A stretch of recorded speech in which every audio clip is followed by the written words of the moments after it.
in parades, cheering and coronations, kings and queens. But one homecoming queen can't be there to share in the fun tonight. Minnetonka's Lori Gerke is in the hospital being treated for severe brain injuries after an accident.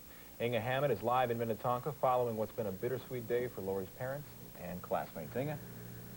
Well, there's no doubt that the story of Lori Gerke is a tragedy. A 17-year-old straight-A student who lettered in 3 varsity sports. She seemed to have everything going for her until a skiing accident 2 months ago left her in a coma. But Lori's family prefers that we don't think of this as a tragic story, but rather an uplifting story of good friends and strong faith. Halftime at tonight's homecoming game. The Royal Court walks with their parents, but 2 parents walk alone. They're the parents of Lori Gerke. 17-year-old Lori was voted homecoming queen, although she hasn't spent a day in class this year. She spent the last 2 months in a hospital bed, suffering from a severe skull fracture. Her sister Cindy, who was Minnetonka's homecoming queen 3 years ago, talks to Lori for about 2 hours each day. Even though Lori can't respond, Cindy believes she knows what's going on. I told her that she was a candidate for homecoming, and she started to cry, and I told her some of the people that came to visit, and she started to cry then too. And she, I think she really does understand what you're saying to her. For Lori's father, Edward, the support of friends has eased the pain. Flowers and pictures line the window ledge, giant get-well cards hang from walls, and a seemingly endless flow of friends visit Lori's bedside each day. We've done well through it, but it's been just great to have all that support and just add so much encouragement for Lori more than anything else. We're just pleased for Lori and for her progression. At tonight's halftime ceremony, the king wears his crown, but the queen's crown is miles away on a table near Lori's hospital bed. I just hope she can do the best she can. That's all I can ask for. I mean, if whatever the situation, I love her the same. Now I can do is support her, so I'm just hoping she'll come out okay, and that's good enough for me. Now, pessimists might be thinking this homecoming vote was some kind of a sympathy vote, but everyone I talked to here tonight says that's not the case. Lori was one of the most popular girls in school, and a lot of teachers and coaches I talked to tonight said Lori is a fighter, and if anyone can make it through this, she certainly can. Well, it certainly is nice to see her family so upbeat. What is the prognosis for Lori? Well, doctors say that brains are like thumbprints. Everyone is different, and they recover at different speeds. But after only 2 months, she's breathing on her own, and she had some applesauce the other day, some solid food. One more thing, you might have noticed that part of her skull was gone. Well, they have actually removed about 1/3 of it. That's called a bone flap, and that'll be replaced in an operation in about a month. Oh, good for her. Let's hope she makes it. Schools all over Minnesota are celebrating homecoming this weekend, but nowhere is that celebration more touching than in Minnetonka. Carol Evans Rick Capcella has the story of a homecoming queen who's won the hearts of her friends. Do you crank it forward? On its surface, the story of Lori Gerke is a terribly sad one.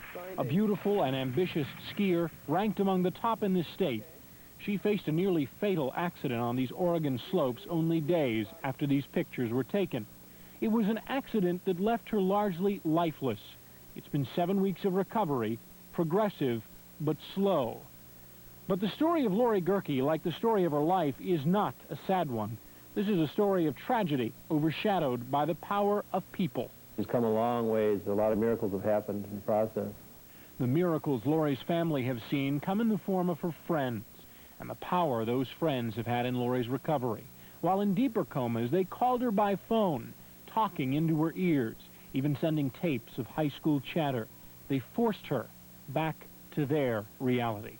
I just wanted to make her feel like she was at home with all her friends around her. I think she was really interested in hearing about things. Lori was so much a part of this school, a straight-A student, athletic, ambitious. Today's homecoming she would want to share. Earlier this week, her classmates made her an indispensable part of it, electing her homecoming queen.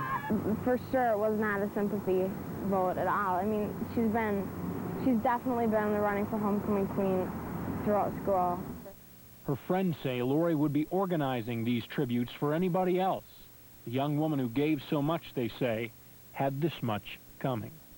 Rick Capcella, KARE 11 News, Minnetonka.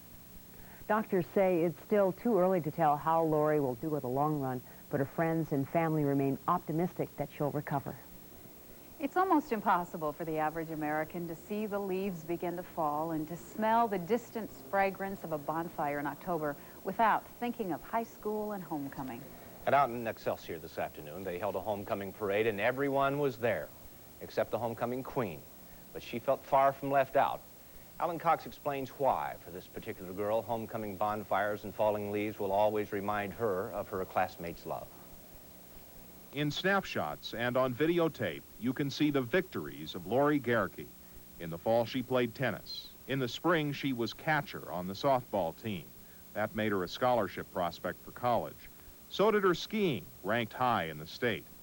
This video was shot at a ski clinic at Mount Hood in Oregon last August. A few days after these scenes, Lori headed down a steep run near the edge of a glacier. It was early in the day, and the run was icy. At high speed, she fell headfirst onto rocks beside the trail. Brain damage left her in the deepest stage of a coma. For outsiders, this is painful to see, but for family and friends, this is another victory of Lori Gerke, her first efforts toward speech. Hi, Lori. Oh, yeah. Lori has been surrounded by family and, since she was brought home to Minnesota last week, by friends who pray, who write, who take turns to visit. It's like the kids are saying, gee, well, we want to come to see Lori, but there's so many people lined up ahead of me, I can't do it. And I kept hearing, well, our friends don't know Lori, but they're actually working with her, praying for her, offering her support, sending love. It's just been unbelievable and quite a wonderful experience for me, and certainly renewed my faith in the kids of today for sure. You can just see how she brightens up and how her eyes get so big, and she's got the Gerke smile, and her face has a lot of color in it, and you can just tell it's helping. It's senior year for her classmates, a busy time, but they've not forgotten Lori. This week, she was elected homecoming queen. At the coronation, her crown was placed on an empty chair. Her classmates are quick to tell you that her victory was not because of a sympathy vote. No, there's no way. I mean, someone was sitting behind me in psychology, and they just said, you know, ever since they were in second grade, they knew that Lori Gerke was going to be homecoming queen. It wasn't a surprise at all. Take it real slow as we go up, okay? So victories that seem distant shouldn't be a surprise at all. Therapists say it's impossible to predict the improvement for patients with severe head injuries, but Lori is clearly getting better. There's always hope when you see progress. It's slow, but it's progress. In Lori's favor are her youth and her history as an athlete, not just because she was strong, but because she was driven, focused, willing to be coached.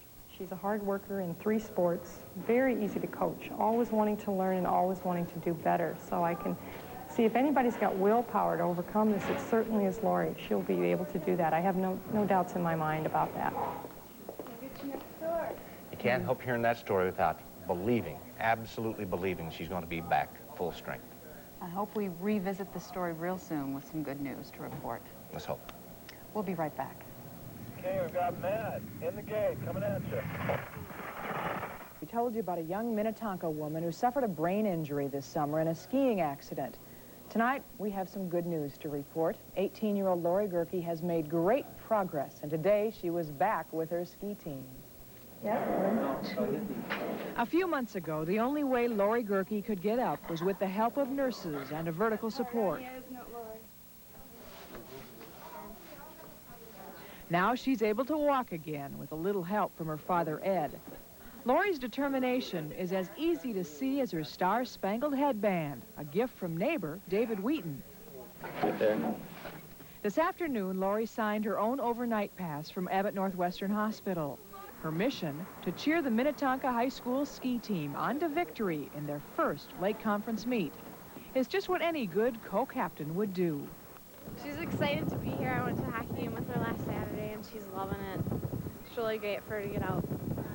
Despite the wheelchair, Lori was the star of the day at Buck Hill. Come true one of these days.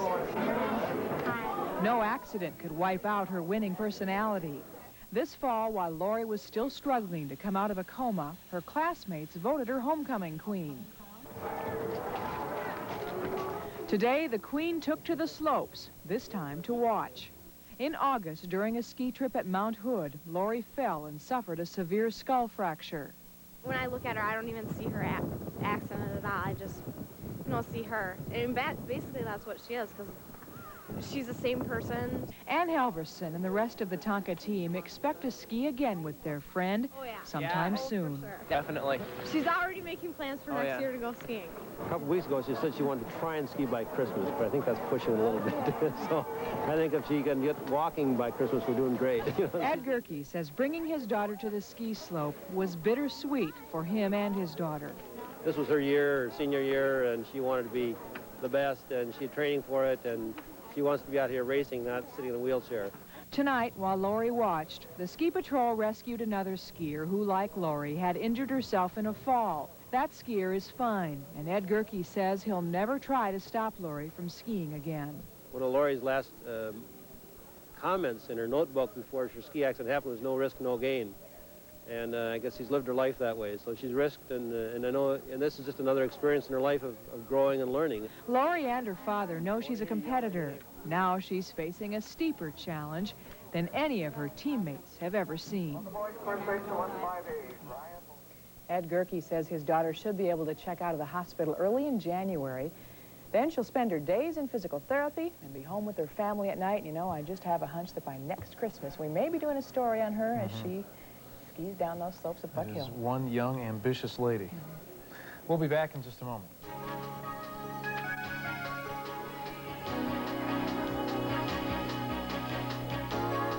Step down,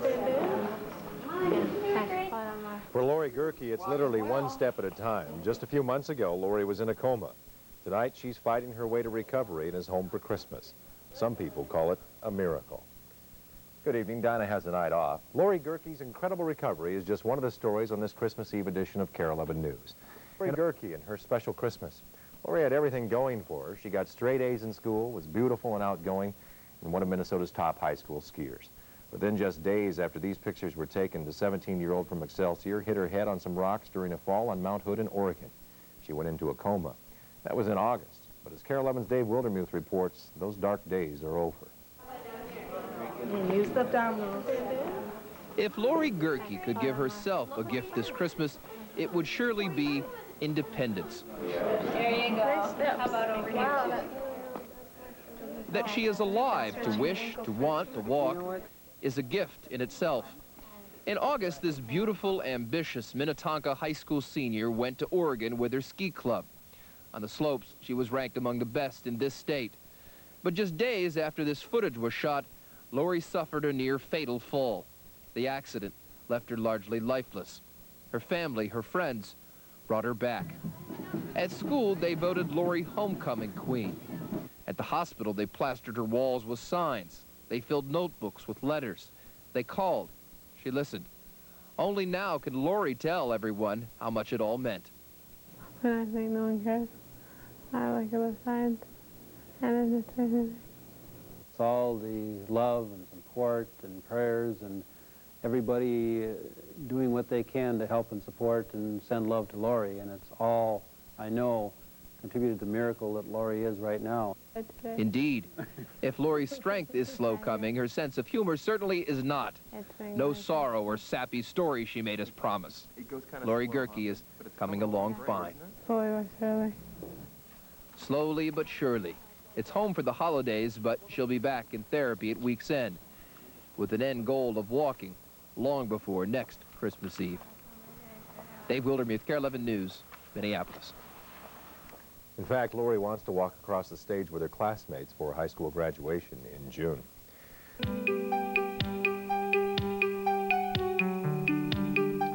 Last October, a homecoming queen was named in Minnetonka, Minnesota, but she didn't go to her coronation. They didn't expect her to go, because prior to that, she had been in a terrible skiing accident, but she is recovering. Here's Mike Brunswick with the rest of the story. Homecoming 1991, Minnetonka High School. The king is here with his parents. The queen's parents are alone. They are greeted with voracious enthusiasm, but their smiles do not come easily because their daughter is lying in a hospital bed, still mildly comatose. In the room are symbols of her royalty. Her crown sits near the bedside. The scent of a queen's roses fills the air. And a newspaper headline boldly reminds everyone that 17-year-old Lori Gerke was always meant to be queen, even though she was elected weeks after the accident. Here she is just days before her tragedy, practicing one of her greatest loves, downhill skiing. She was very good at this, maybe too good. On August 14th, here on Mount Hood, near Portland, Oregon, Lori took a run by herself on a public trail. Some of the glacier snows had melted away, exposing some rocks. She hit one, landed headfirst, and crushed her skull. Comatose, living only on life support, few expected her to survive. Pieces of her skull were wired back together. The doctors said they had never seen a head so badly broken. A piece of her skull was even frozen in a bone bank until they were ready to replace it. Tonight's the parade in a few minutes, and then the homecoming game. By October 4th, homecoming day, Lori Gerke had already much improved. She was out of her deep coma and into a mild one. You got a good, strong cough, too. That's great. I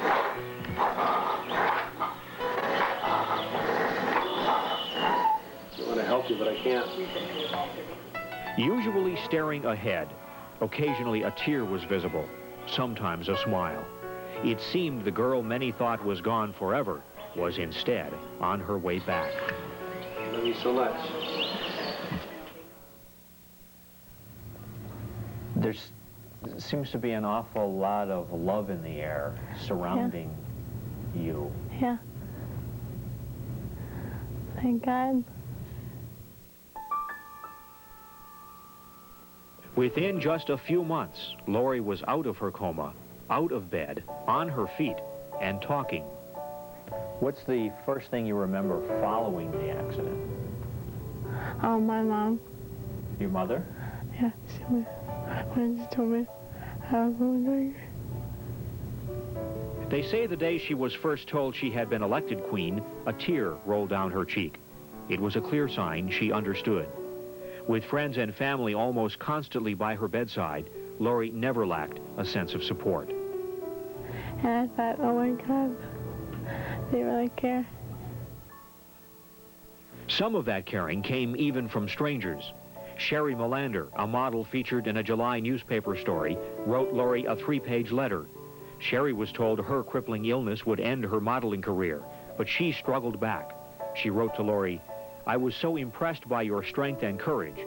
You might not realize it now, but someday I'm sure you will be able to offer so many other people hope by being a positive role model for them."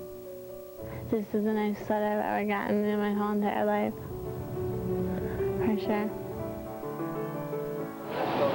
And one more keeps turning into 5 more. You just don't want to quit, do you?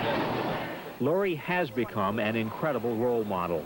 She has stamina and a rather stubborn determination to become an athlete again. I still see hope in this situation. Like I can still see myself playing top ball and tennis someday. And maybe ski again. On Christmas Day 1991, Lori surprised her grandmother, who was expecting her to arrive in a wheelchair. And I walked by grandma and she started crying. I like Merry Christmas. And she started crying. I'm like, Merry Christmas, Grandma, and I walked over to her. Many were surprised when she began to walk, but now it's likely that few will be surprised the day she's back on the slopes. Lori, the weekend after your accident, a bunch of us got together and we had a car wash, and we raised a little over $350 for it. On January 28th, Minnetonka's 1991 homecoming queen was back in school and is expected to graduate with her class in June. As she slowly climbs the steps on her way to her first class, you can hear her saying to herself, "Lori Gerke is coming," when in fact, Lori Gerke is here, an accomplishment that is simply amazing. This is more than a story about the miracles of modern medicine, because now Lori's progress is pretty much up to Lori. So this is a story about attitude and about real miracles. Like the miracle that took place on the night of February 6th, less than 6 months from the day she cracked open her skull, Lori Gerke is back on skis. She's still got a long way to go, but from here on out, it's all downhill. I hung in there. I hung in there.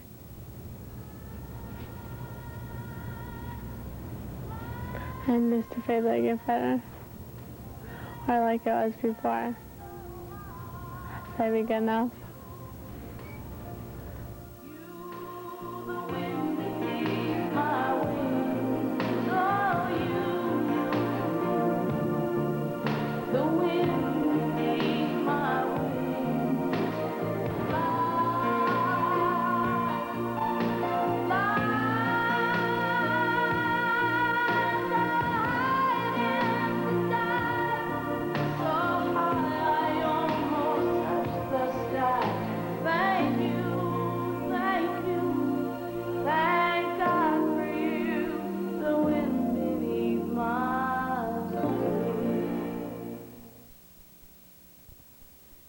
Guests today are Lori Gerke, Yeah. and her friend Deborah Johnson. And we want to welcome both of you to our show. Thank you. And I would like to ask you, Lori, would you tell us a little bit about yourself, your family? How old are you? Where do you go to school? Just give us some I'm general. a senior and I'm 18 years old. I go to Minnetonka High School and I was on the ski team, the softball team, and planning to be on the tennis team if I would have gotten hurt a little later or earlier. And that's what we want to talk to you about. You had this accident skiing at Mount Hood, Oregon. Right. What happened? Well, I was taking a free run, and I think a little girl told me that I got too much weight over one of my skis, and I flipped my head, and I fell, and I landed my head on my head landed on rocks. Oh dear. And it crushed my skull instantly. Oh. You got over the skis and tumbled, and your head hit the rocks and crushed part of the skull. Right. Whoa. And then what happened? You don't know. And yeah, I don't remember any of this, but then I was told that a doctor was on a chairlift riding up the mountain, and he jumped off, and then within minutes they had a helicopter there, and it landed right on the ski hill, and then 2 ski patrols brought oxygen down and stuff, and they rescued me. So it was all really well planned out. That's amazing. That is amazing. Let me ask you, Deborah, what kind of support were the friends such as you are in the family during this period for Lori? Because my understanding is that she was unconscious for a long time. Yes, she was, and the friendship and the family support was always of a positive nature. The focus was that Lori would be back 100%, and we never wavered from that. The group of friends that were with Ruth Ann and Ed through this, and Lori. Yes. A lot of emotional You support. had a lot of friends at the Minnetonka High School, too, and they elected you as their homecoming queen. Right. Even though you were in the hospital. Right, I hadn't been to a day of school, and when I heard that, I guess I started crying. I don't remember it all. But at first, I thought it was total sympathy and stuff, so I didn't even, accept it that greatly, you know? Oh my gosh, anyone, if they just crash, you know, they could be homecoming queen. And then my friends told me, they go, Lori, you would have been it anyway, and, until that point, I'm like, oh my gosh, especially, the first, when I knew I was on court, I'm like, oh wow, that's sympathy, and then I want to sympathy even more. Oh, that's a wonderful story, I think. Oh, it's amazing. I'd like to ask too, how did your family manage during all those months of your recovery? Well, they just tried to be positive, and they came and visited me all the time in the hospital. And my sister, I mean, it was really hard for her. I think it was hardest for her. Of course, it was the hardest for my mom, but also my sister is really sensitive, so it was really hard for her too. And she just supported me as much as she could and came down to the hospital as much as she could. This was how long ago that the accident took place? August 14th, 7 months ago it must have been. 7 months? Yeah. Since the accident, what's been the most exciting thing that's happened to you? Well, I learned, first of all, I learned how to walk, and then I had a goal of learning how to run, and I did that. And then I had a goal of skiing by New Year's. That was my New Year's, that's what I really wanted to do. But, in February 6th, I went skiing for the first time. You went back and Right. skied again? But I had a big helmet on, like a downhill helmet they wear in the Mhm. Olympics, with a big face mask on it. And I was only at Highland Hills. It was kind of embarrassing because... But you did. Yeah. Super. That's That's great. good. Oh, what an incredible But, story you have. At some point in time, you were on the Good Company show not too long Right. ago with Steve and Sharon. Can you tell us a little bit about that? Well, Steve came down to the hospital when I was still there, and I was in day hospital at the time.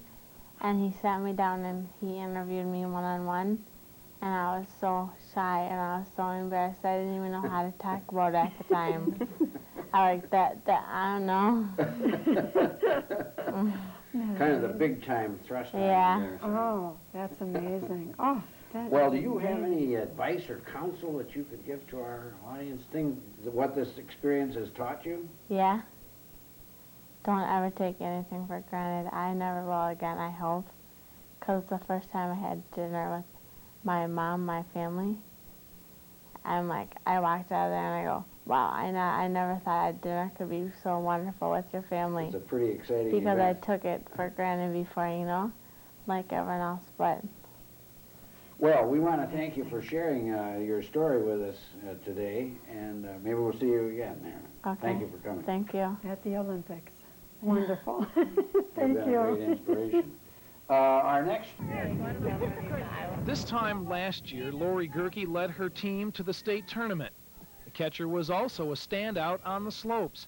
But in August at a ski clinic in Oregon, something happened which would test her more than any opponent she'd ever faced. A ski accident, severe head injury, comatose for 3 months. In the hospital, Lori struggled to communicate with her parents. At school, classmates put the homecoming crown on a seat reserved for Lori. Get a good lead pushing out. This week on the Ball Diamond, there was a shining example of what can be accomplished in just 6 months' time. Good. Okay, go, Lori, go. Go. Dude, I'm just amazed at what she can do. Skills that I thought she'd have to relearn, completely like throwing and hitting. That's all still there. The technique is perfect. It's a matter of strength and speed. Her teammates talk about the Gerke arm and the Gerke smile. But more remarkable is the Gerke gumption. Lori's return to the game determined, no sign of fear. First time she was at softball, she wanted to be in the batting cage. Today she wants to practice sliding. The accident didn't steal her softball memories or desire to compete. As she practices hitting, Lori dreams of the day she'll step up to the plate in a game. We're going to play St. Louis Park soon, and they're going to let me DH and hit, and I swear that's going to be the biggest moment of my life. Still, it's hard to cheer when you're used to playing. When last year's most valuable player feels frustrated, she stops and realizes how far she's come. Look at me. I'm not playing good, but at least I'm playing. Look at Lori Gerke. You can't help but see a winner. With producer Paula Engelking, I'm Brad Good, WCCO Television News.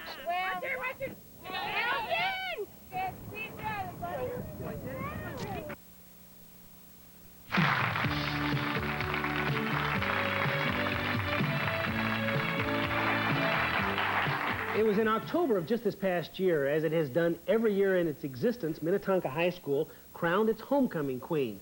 Unfortunately, this year at Minnetonka High School, the queen couldn't be there because at that time she was in a coma fighting for her life. Well, she not only lived, she graduated from high school, and Mike Brunswick was at her graduation at Minnetonka High School last week. Let's watch.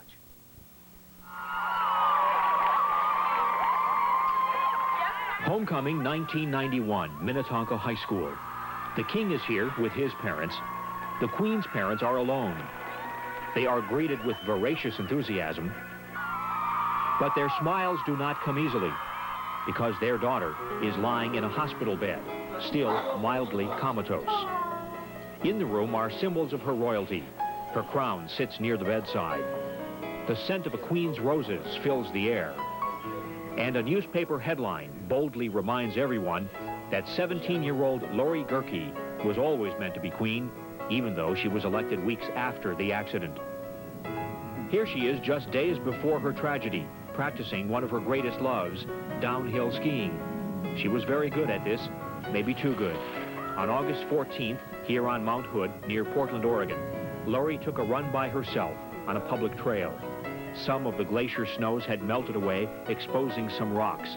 She hit one, landed headfirst, and crushed her skull. Comatose, living only on life support, few expected her to survive. Pieces of her skull were wired back together. The doctors said they had never seen a head so badly broken. A piece of her skull was even frozen in a bone bank until they were ready to replace it. Tonight's the parade in a few minutes, and then the homecoming game. By October 4th, homecoming day, Lori Gerke had already much improved. She was out of her deep coma and into a mild one. You got a good, strong cough, too. That's great.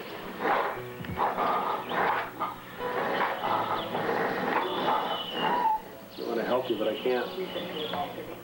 Usually staring ahead, occasionally a tear was visible, sometimes a smile. It seemed the girl many thought was gone forever was instead on her way back. Love you so much. There seems to be an awful lot of love in the air surrounding you. Yeah. Thank God. Within just a few months, Lori was out of her coma, out of bed, on her feet, and talking. What's the first thing you remember following the accident? Oh, my mom. Your mother? Yeah, when she told me I was going. They say the day she was first told she had been elected queen, a tear rolled down her cheek. It was a clear sign she understood. With friends and family almost constantly by her bedside, Lori never lacked a sense of support. And I thought, oh my God, they really care. Some of that caring came even from strangers. Sherry Melander, a model featured in a July newspaper story, wrote Lori a 3-page letter. Sherry was told her crippling illness would end her modeling career, but she struggled back. She wrote to Lori, "I was so impressed by your strength and courage. You might not realize it now, but someday I'm sure you will be able to offer so many other people hope by being a positive role model for them." This is the nicest letter I've ever gotten in my whole entire life. For sure. Come one more keeps turning into 5 more. You just don't want to quit, do you? Lori has become an incredible role model. She has stamina and a rather stubborn determination to become an athlete again. I still see hope for this situation. Like I can still see myself playing top ball and tennis someday. And maybe ski again. On Christmas Day, 1991, Lori surprised her grandmother, who was expecting her to arrive in a wheelchair. And I walked my grandma and she started crying. I like Merry Christmas. And she started crying. I'm like, Merry Christmas, Grandma, and I walked over to her. Many were surprised when she began to walk, but now it's likely that few will be surprised the day she's back on the slopes. Lori, the weekend after your accident, a bunch of us got together and we had a car wash, and we raised a little over $350 for it. On January 28th, Minnetonka's 1991 homecoming queen was back in school and is expected to graduate with her class in June. As she slowly climbs the steps on her way to her first class, you can hear her saying to herself, "Lori Gerke is coming," when in fact, Lori Gerke is here, an accomplishment that is simply amazing. This is more than a story about the miracles of modern medicine, because now Lori's progress is pretty much up to Lori. So this is a story about attitude and about real miracles. Like the miracle that took place on the night of February 6th, less than 6 months from the day she cracked open her skull, Lori Gerke is back on skis. She's still got a long way to go, but from here on out, it's all downhill. I hung in there. I hung in there.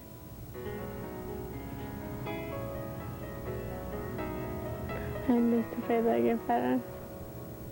Or like I was before. Pretty good now. Hi. How are you? Oh my God! Ah! Oh my God! Lori! Oh my! Lori Gerke is getting better every day. As she put it on this day, I've even become an inspiration to myself. It's June 10th, 1992, 10 months since the accident that should have killed her. Instead, Lori is graduating from high school, despite the fact that a tragedy interrupted her life. This is a big day for you. You've come a long way. Oh my God! I never thought this day would be possible, you know? 10 months ago, almost no one thought this day would be possible. But not only is she graduating from high school, Lori has been accepted at Augsburg College in Minneapolis. I'm gonna do good, try my hardest, and hopefully be like a nutritionist or a school teacher. But I don't know. That's kind of expecting a lot, huh? It's not expecting a lot from Lori Gerke, Minnetonka High School's miracle homecoming queen. Lori L. Gerke.